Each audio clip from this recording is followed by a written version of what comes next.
Okay, welcome back. Thanks for clicking on video number 2, working in trig and Pythagoras' theorem. As you see, the board hasn't changed, did nothing different. We're still working with right angle triangles. We're still working with the formula of a squared plus b squared equals c squared. C is still the hypotenuse, the longest part of a right angle triangle. Now, using the formula, the most standard way is giving the two sides and having to figure out hypotenuse. So that's what we'll do first for a couple examples before we move on to a couple you do, I do, and then we'll vary it up from there.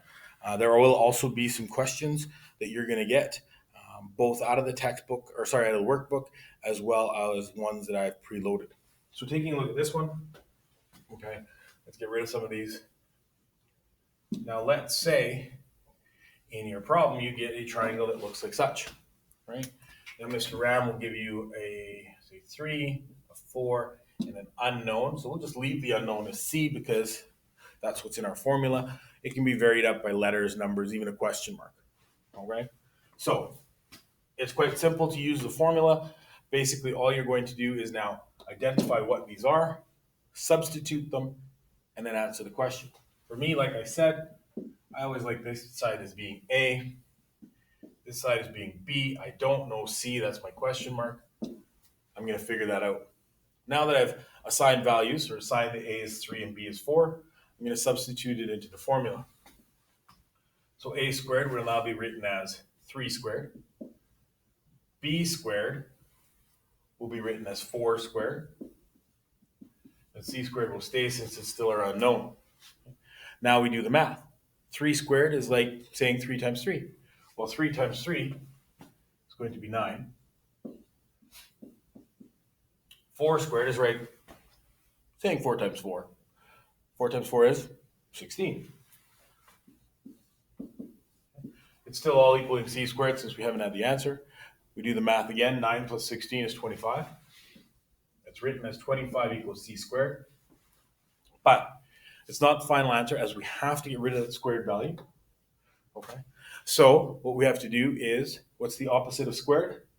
The opposite of squared is square root. So we rewrite it.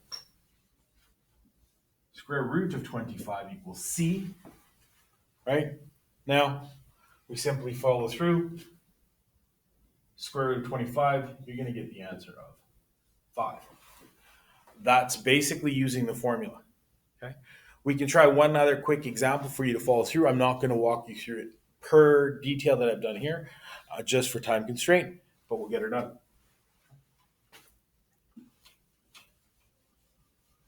So now let's say that our numbers are 6 and 8. Once again, we rewrite formula.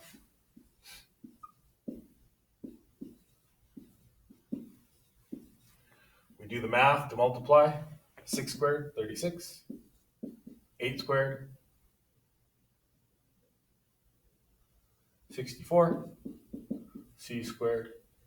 Add those two up, you're going to get 100 equals c squared. Opposite of c squared, the square root of 100 equals c. Square root of 100, what two numbers multiplied together are the same? C equals 10. All right, the formula isn't very hard to use. It just takes some time to do it through and plug in the numbers. Remember, this is always going to be your hypotenuse, your c squared value.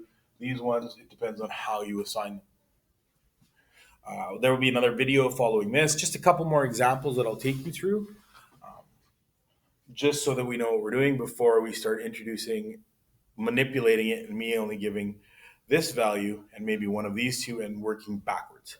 All right.